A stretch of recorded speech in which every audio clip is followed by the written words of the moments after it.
Saludos, estimados estudiantes. Para la Escuela de Ciencias Exactas y Naturales de la Cátedra de Registros de Salud, es un placer presentar este tema que es de suma importancia. El mismo consiste en sistemas de identificación de expedientes de salud. Como manera introductoria, les indico que es muy importante en el manejo de los expedientes contar con la adecuada identificación del usuario. ¿Por qué? Porque esto nos permite brindar una atención basada en principios de continuidad y de calidad.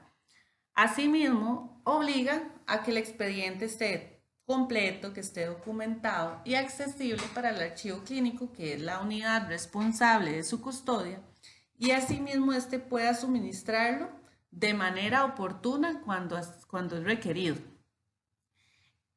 Los expedientes deben estar identificados con el nombre completo de cada uno de los pacientes, además de tener una clave numérica asociada que se conoce como el número de identificación. Dentro de los componentes del sistema de identificación existen 4, que son, primeramente, método de identificación, ya que existen varios métodos, el banco de números, el registro de los números y el índice de pacientes. Vamos a ir viendo uno por uno para un mayor entendimiento. Dentro de los métodos de identificación, este se desarrolla según el nivel de atención. Por ejemplo, en el primer nivel de atención, tal como lo podemos ver acá en la diapositiva, existe el método nominal o alfabético, el método único familiar y el numérico geográfico familiar. Pero en el segundo y tercer nivel de atención, el que ha existido siempre y el que se ha utilizado es el número único individual. El número de identificación nominal o alfabética es un sistema que solamente utiliza nombre y apellidos del usuario para la identificación del mismo. No se recurre a un índice de pacientes ni a una numeración y su localización es meramente alfabética.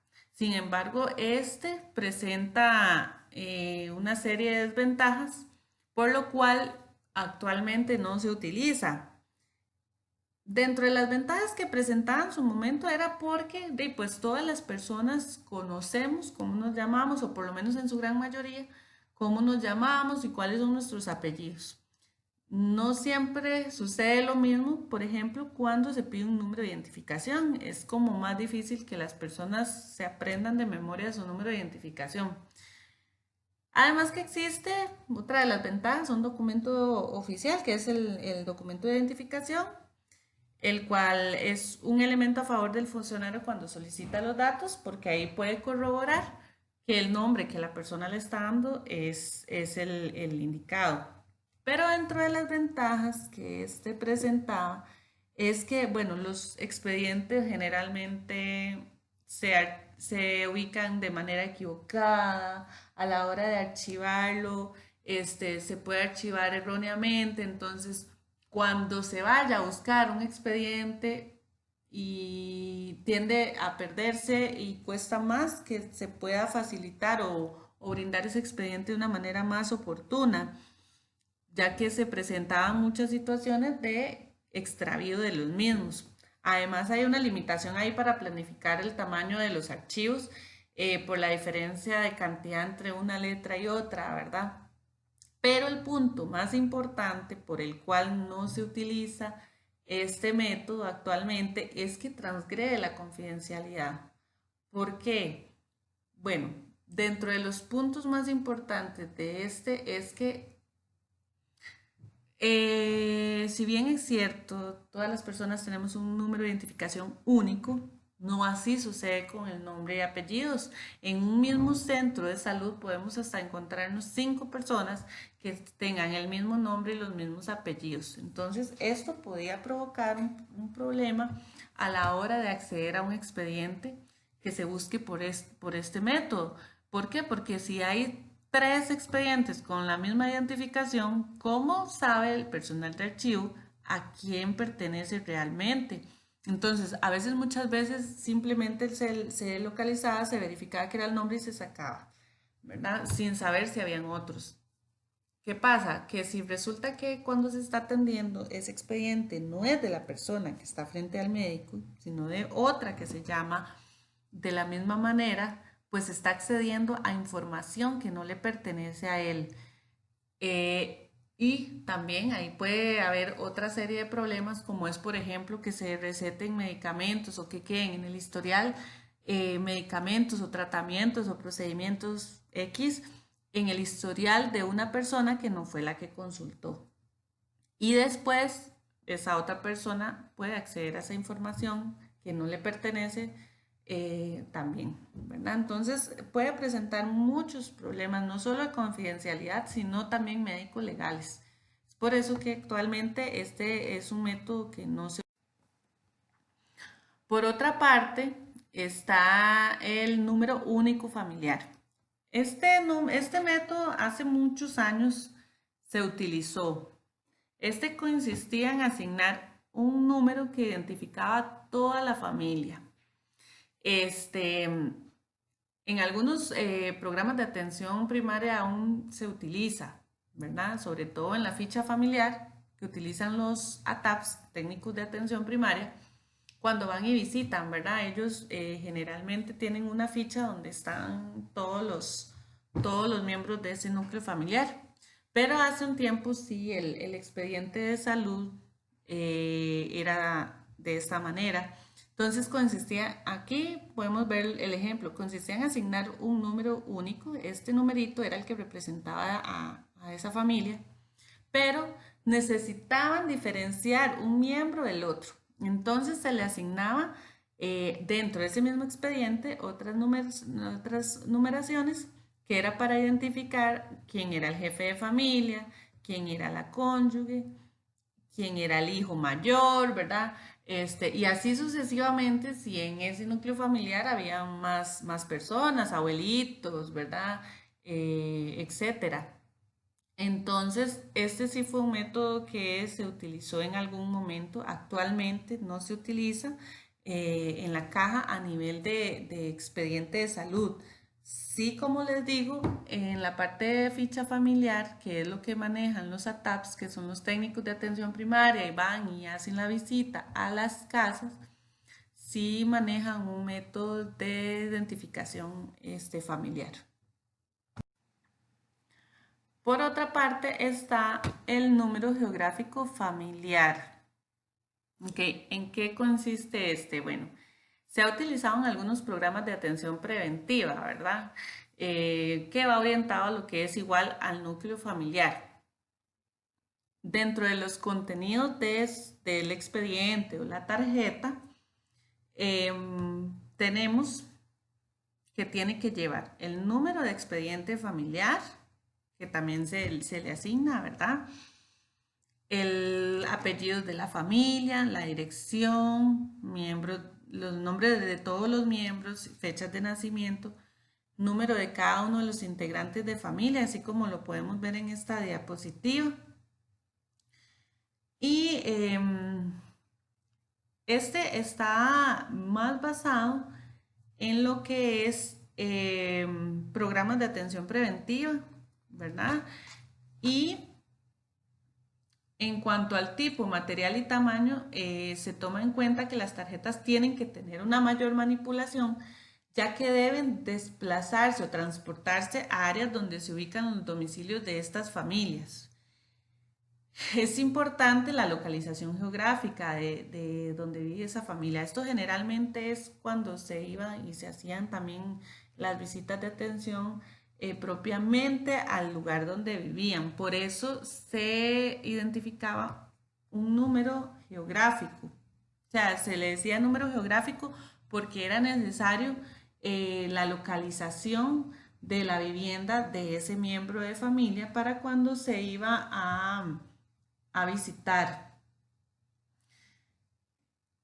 Y su uso se aplicaba en programas de atención primaria también, en la parte de los técnicos, los ATAPs, eran los que utilizaban esto. ¿Por qué? Porque ellos debían diferenciar por regiones, ya fuera cantonal, provincias, distritos, etcétera, ¿verdad?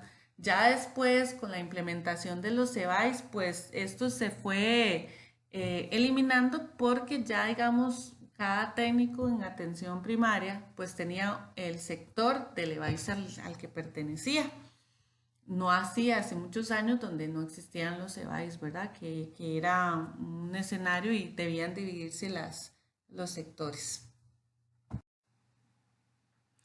Bueno, en el segundo y tercer nivel de atención teníamos lo que era el método de identificación numérico único individual, ¿verdad? Este es el más utilizado para efectos de identificación en los servicios de salud y es el que utilizamos actualmente tanto en el primero como en el segundo y tercer nivel de atención, ¿verdad? Un único número individual que en el caso de los costarricenses es el número de cédula, en el caso de los extranjeros documentados es el número de asegurado, que más adelante vamos a ver cómo está elaborado.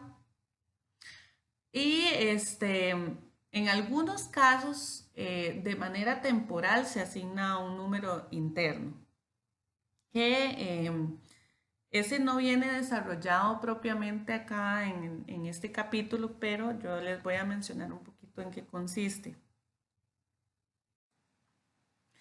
¿Cuáles son las ventajas y desventajas que presenta el método de identificación de un único número individual, o sea, para cada persona? Bueno, dentro de las ventajas es que propicia un historial del paciente a través del tiempo en que recibe la atención, ¿verdad? Ahí propiamente se le hace la carpetita, se van archivando cada una de sus atenciones, ya sea a través de urgencias o a través de consulta externa o si se hacen exámenes, todo se va a ir identificando con el número de ese paciente y se va archivando una carpeta. Actualmente esto se hace ya de manera automatizada digital porque contamos con el EDUS, ¿verdad? Que es el expediente digital único en salud. Entonces ya ahí automáticamente todo lo que se registre con el número de identificación X de un paciente va a caer en ese expediente. Además permite una atención continuada gracias a ese número asignado. Evita, muy importante, evita duplicación de documentos, garantiza que la atención se registre en forma sistematizada.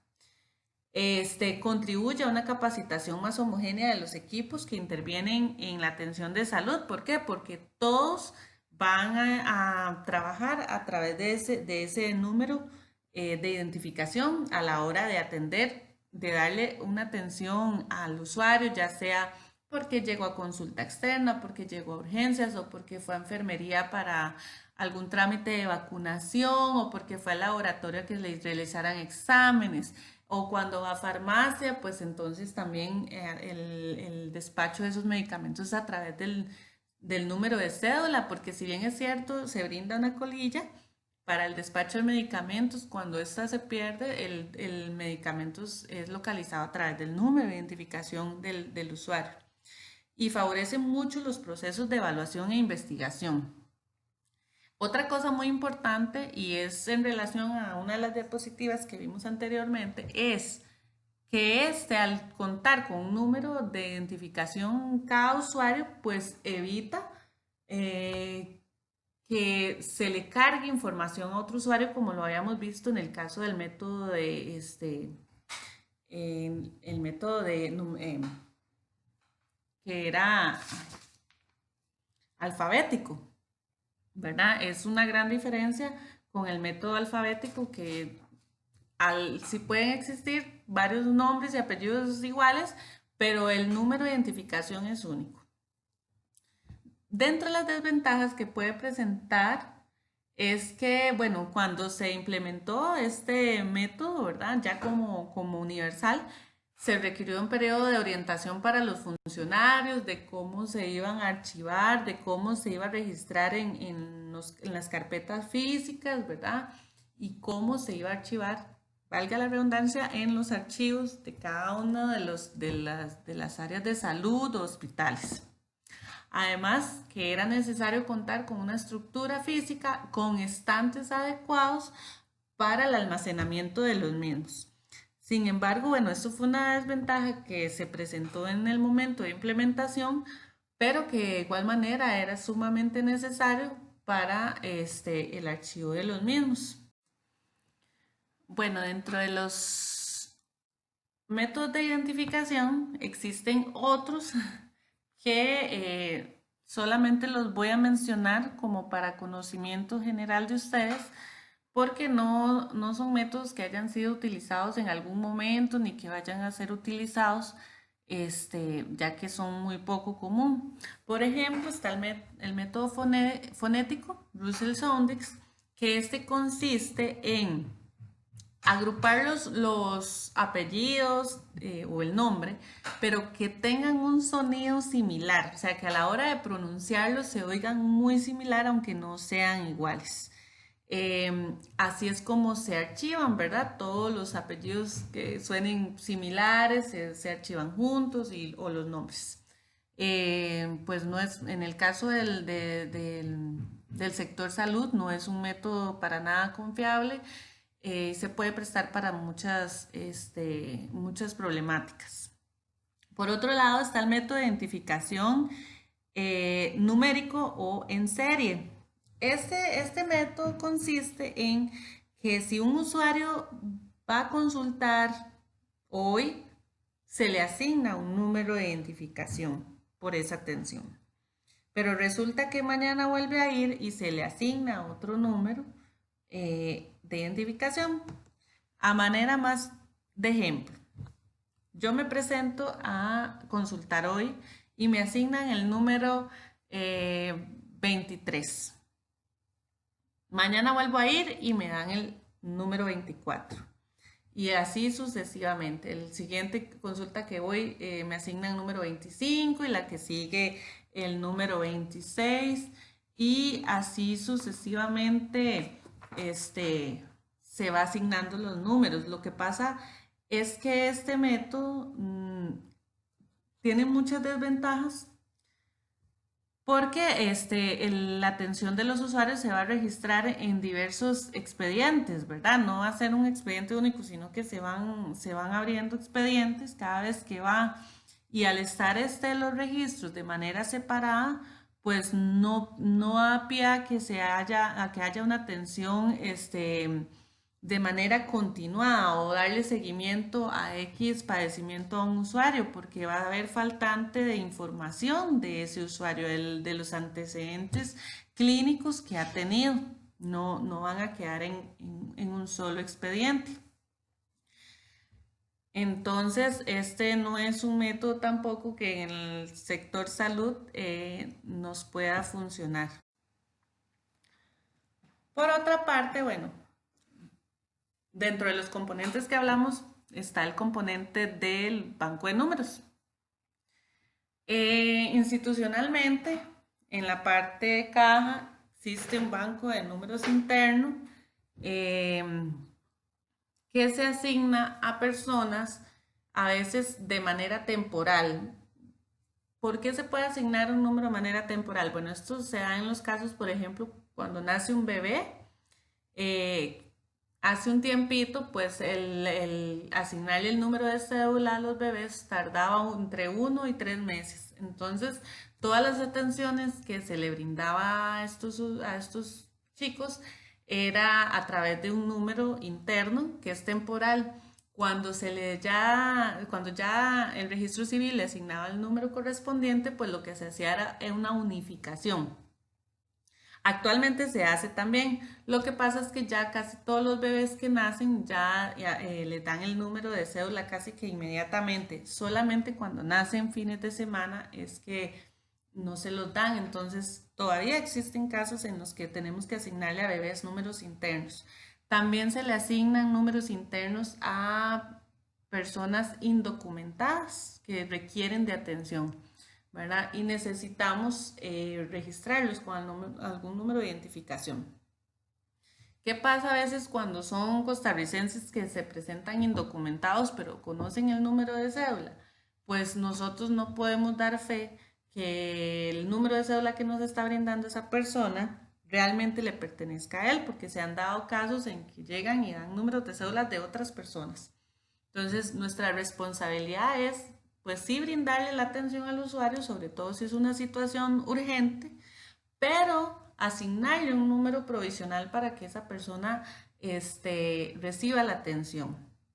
¿Cómo está compuesto este número interno? Bueno, inicialmente, como podemos ver acá, este código pertenece a la unidad programática del área de salud de San Rafael. Aquí lo puse como manera de ejemplo. Cada área de salud tiene una unidad programática que es un número, ¿verdad?, que lo representa. En el caso de San Rafael, por ejemplo, de Heredia, es 2232, el área de salud de Heredia 2214, el hospital de Heredia, que son los que conozco, es el 2208, si no me equivoco, Santa Bárbara Heredia 2278 y así sucesivamente, ¿verdad? Cada área de salud está representada por una unidad programática. Okay. Acá como ejemplo, como les dije anteriormente, puse la 2232, que es la unidad de San Rafael de Heredia. Seguidamente se le asigna el número del device al que pertenece el usuario. Por ejemplo, yo pertenezco al área de salud de San Rafael, propiamente al device de Los Ángeles, ¿verdad? Que son devices que pueden estar o desconcentrados o concentrados dentro de la misma área de salud. Entonces, como pueden ver acá, entonces el número interno está compuesto primeramente por la unidad programática, seguidamente por el código device al que pertenezco, posteriormente al año en que se está realizando el número de identificación, ¿verdad? Bueno, los dos últimos numeritos del año en que se está abriendo ese número interno, ¿verdad? Y por último, un consecutivo que es el que nos da el sistema. Antes de que existiera LEDUS, ese consecutivo lo llevaba cada área de salud de manera individual, ¿verdad? Entonces, el departamento de redes era quien llevaba ahí este consecutivo que cambiaba por año. Sin embargo, ahora con el LEDUS, el consecutivo es a nivel, él lo tira de manera automática de acuerdo a la unidad programática. Ya ahora es más sencillo porque no le registra todos los datos del usuario y el sistema se encarga de tirar el numerito con todos estos datos. Pero sí anteriormente se registraba de manera manual. Entonces, así como para resumir, en el banco de números interno está que es el número provisional o temporal que se le asigna a una persona indocumentada o a un bebé recién nacido, que está compuesto por unidad programática, por sede device, por el año en que se está abriendo ese número y un consecutivo que tira el sistema. Por otra parte, en el banco externo de números tenemos lo que es el número de cédula, ¿verdad? ¿Por qué se dice externo? Porque es asignado por una institución externa a la de salud. En este caso sería el registro civil, ¿verdad? Dentro del banco externo de números existen dos tipos que son el número asignado y el número derivado. Esto, bueno, lo vamos a ir viendo uno por uno y cómo están compuestos cada uno de ellos. Esta imagencita es una imagen de la parte de descripción de donde se registra actualmente los usuarios. Aquí donde dice tipo de identificación es donde vamos a poner si la persona es nacional, ¿verdad? Que sería el número de cédula, extranjera con identificación de la caja, que es este número derivado, o si es una persona con un número interno, que fue el que vimos anteriormente, que es el que nos da, que lleva lo que es la unidad programática, el CDEVICE, que se asigna de manera temporal, ¿verdad? Que no puede pasar de los 3 meses tener ese numerito. Entonces, aquí vamos a ver el número derivado. La estructura de un número derivado es la siguiente. Ok, este número derivado, o se le conoce como el número de asegurado, se le asigna a las personas extranjeras documentadas. ¿Cómo es la estructura? Bueno, se pone 1 o 2 dependiendo del sexo de la persona.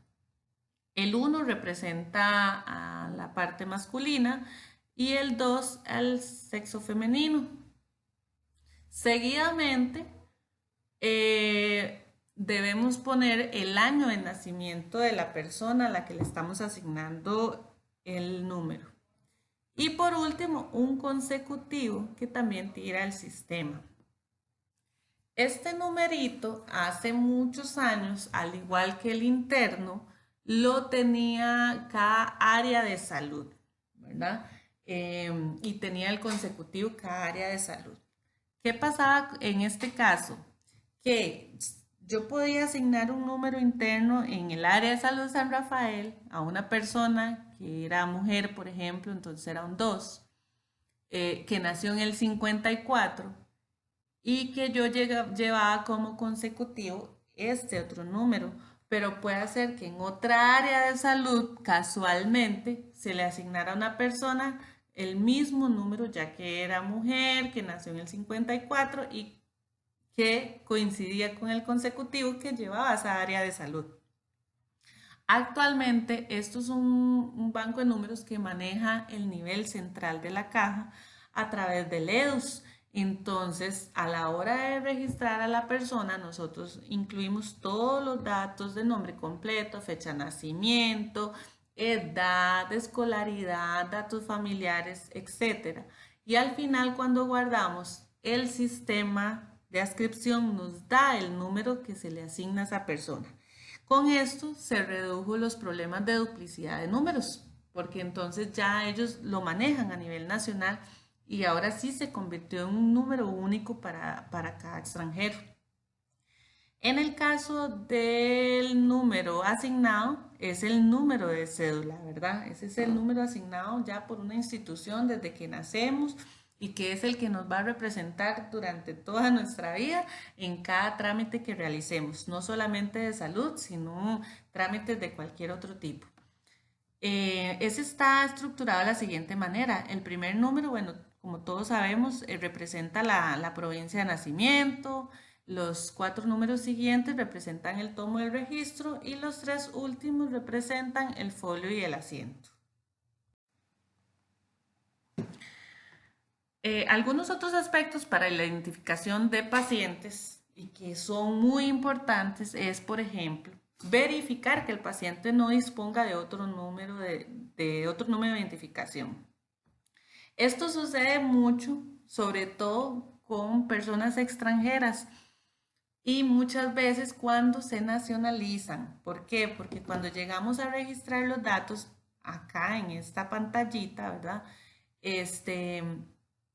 Resulta que la persona, o sea, yo lo puedo registrar con número de cédula porque se nacionalizó, pero es muy importante verificar si tiene otro número. ¿Para qué? Para unificarlos, porque si una persona fue atendida con un número de asegurado antes de nacionalizarse, pues todos sus registros de salud, historial clínico, tratamientos y demás están consignados a ese número. A la persona cambiar de número de identificación es como si abriera un expediente nuevo y empieza de cero.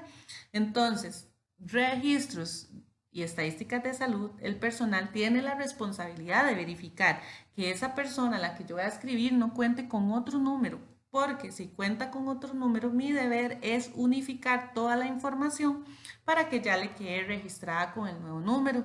Eso mismo pasa, por ejemplo, cuando fue atendido con un número temporal, pero resulta que ya la persona tiene su documentación, ¿verdad? El DIMEX o cédula de residencia, y ya se le puede asignar el número de asegurado, pero anteriormente fue atendido con un número temporal porque estaba indocumentado. Entonces tenemos el deber de verificar que si esa persona realmente no tenga otro número y si no, para poderlos unificar. Ya una vez confirmado lo anterior, ¿verdad? Pues se asigna el número correspondiente y así obtener toda la información básica y registrar la que no esté incluida de manera manual, ¿verdad? Y vamos a, el sistema con el número de identificación nos va a tirar datos básicos, ¿verdad? Como nombre, fecha de nacimiento, etcétera. Ya nos corresponde a nosotros ir registrando los demás em, datos, como son los datos demográficos, los datos laborales, datos familiares y el lugar de adscripción al que corresponde esa persona. Bueno, continuando, tenemos lo que es la tarjeta índice o lo que conocemos nosotros normalmente como la carpeta del expediente, que es esta carpetita que está acá. Creo que todas las personas la conocemos porque en algún momento hemos ido a los centros de salud a consultar. ¿Qué tiene que tener esta carpeta que es indispensable para tanto su archivo, para su custodia y para acceder a él de manera oportuna? Pues tiene que tener el nombre completo que va aquí en estos tres cuadritos. No se ve muy bien, pero ahí va, digamos, primer apellido, segundo apellido y nombre. El número de identificación, que es este que vemos acá, ¿verdad? Ahí va a ir el número de identificación de la persona, sexo, la fecha de nacimiento y el lugar de nacimiento. Esos tres últimos no van propiamente en la carpeta, sino más bien van en la parte de adentro, en la hojita de identificación. En la actualidad ya el uso del expediente físico se ha minimizado muchísimo porque ahora existe lo que es el expediente único, el expediente digital único en salud, que es el EDUS, ¿verdad?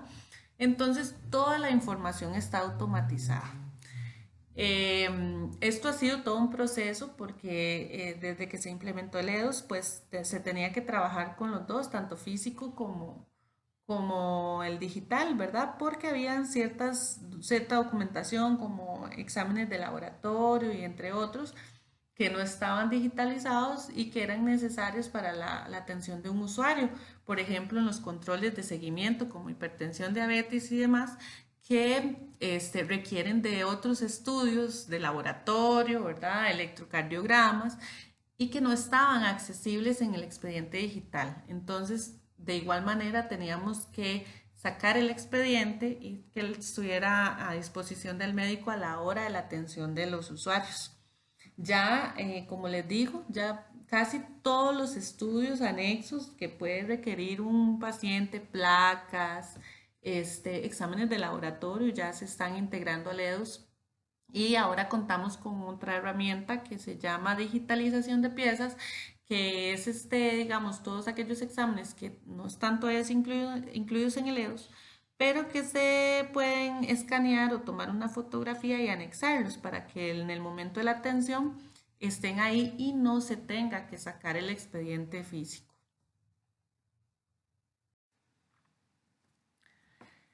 Ok, dentro de los métodos de archivo para el índice de pacientes está el método alfabético también o métodos por computadoras, ¿verdad?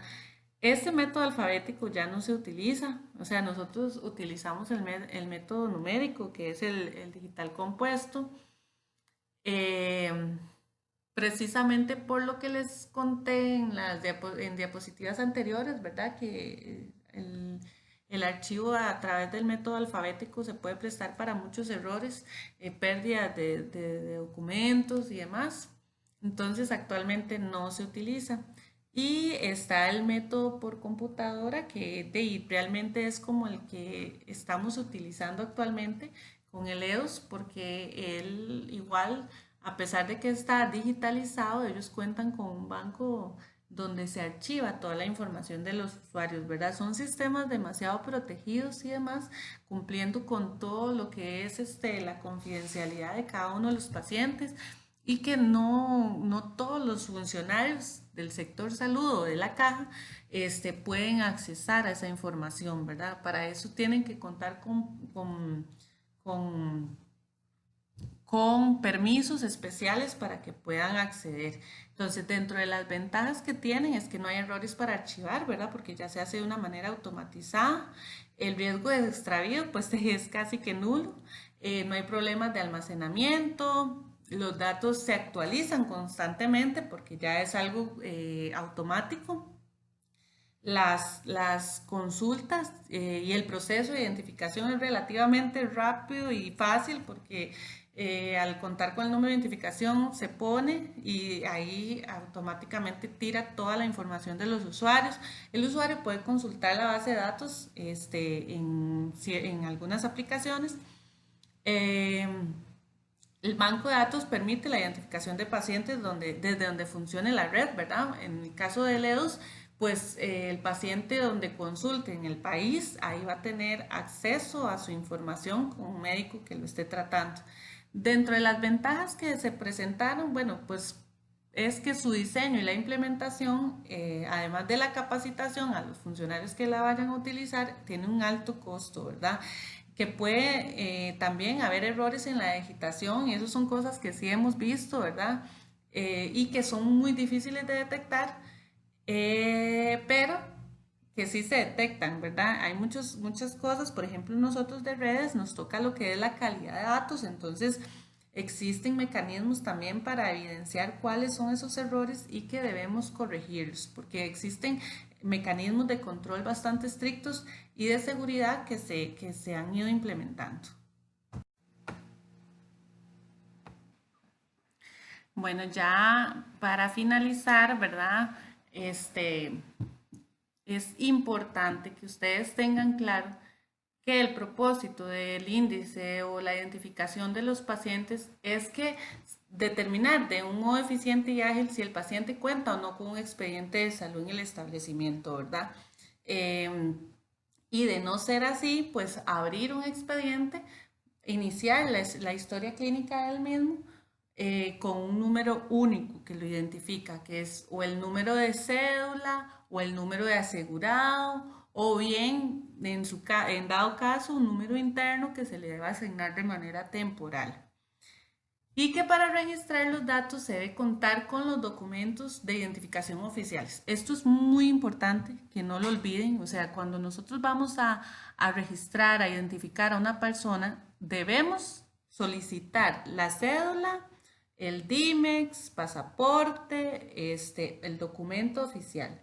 En realidad, la parte de salud, lo que dice la normativa, es que tiene que ser la cédula de identidad, ¿verdad? En caso costarricenses, el DIMEX en caso de los extranjeros. El pasaporte es un documento de identificación que en realidad es de manera temporal, ¿verdad? Porque no es una condición migratoria pues regular, sino que es un permiso por 3 meses. Sin embargo, hay algunos asegurados directos que no cuentan con la cédula, pero de ahí fueron registrados en su trabajo. Entonces, al estar cotizando para la institución, pues se les atiende con el pasaporte. Entonces, son cosas que ustedes deben siempre tener muy presentes porque la identificación de un usuario es responsabilidad del departamento de redes. Y para nosotros poder dar fe que el usuario es quien dice ser, tenemos que contar con el método de identificación, el documento, perdón, de identificación correspondiente.